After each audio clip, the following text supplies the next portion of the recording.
Final game of NRL ANZAC Day sees the Melbourne Storm hosting the South Sydney Rabbitohs for the second year in a row.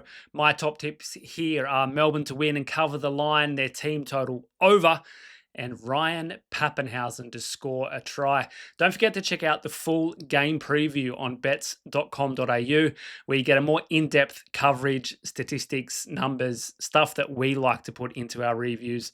Head over there, check out the preview. There's also a link in the description here. Now, don't forget to subscribe, by the way. We're doing some really good things on the subscription numbers over the past week. And also look out for Monday, a bit of a review show that we're going to start with to look back at the weekend that was, the tips, and maybe break down a few games more specifically around the footballing and why the tips maybe did or didn't work. Now, this game, Storm and the Rabbitohs. Melbourne, they've won 14 of 17 games they've been involved in on ANZAC Day since they entered the competition in 1998. They have an amazing record on this day in Melbourne, and Souths, well, they're struggling, okay? So they haven't won a game in Melbourne ever. And it's not going to change in this one. Okay, so they've only won 2 out of, I think it's 11 games against the Storm, dating back to 2019. The Storm won both games last year, and they've been putting pretty big totals on the Souths team in these matchups. Looking back at last week's games, I expect South Sydney to be better than the performance that they gave against the Bulldogs, where they didn't score a point. 99 games for South Sydney since they last went scoreless in a game. They will rebound. Wayne Bennett will have put them in the right position to rebound from that performance and put some points on the board. But Melbourne, they also got their asses handed to them by the Dolphins. And you would expect Craig Bellamy to put a rocket up their ass in this one, come out on Anzac Day at home where they have a massive or really, really good record and get this one back.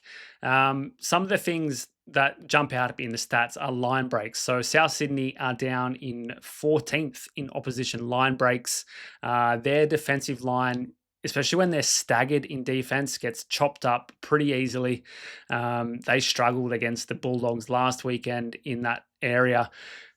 Melbourne, they're first in line breaks. So when they're attacking, and especially from their own half, one of the best teams at attacking from their own half, I think they're going to carve up this South Sydney defense. Even though they've made a few positional changes, Latrell Mitchell back to fullback, I still think there's going to be enough space for Melbourne to move around, maneuver the ball, and get their players into space to score points, both from their own half and also from their attacking half. Storm are averaging 30 points per game across their last 5, and that's pretty big considering one of the games I think only scored 8 points. South are allowing 23 points to their opponents across their last 5, so trending towards that higher scoring number. And like I said, Ryan Papenhuyzen is a try scorer here. He's scored in every single game he's played against the South Sydney Rabbitohs. That's 6 games, 8 tries. Lock him in for this one. If we look at some try scorer trends, going to bring him up here on my little screen. Xavier Coates also scored in 3 of his last 4 for Melbourne, but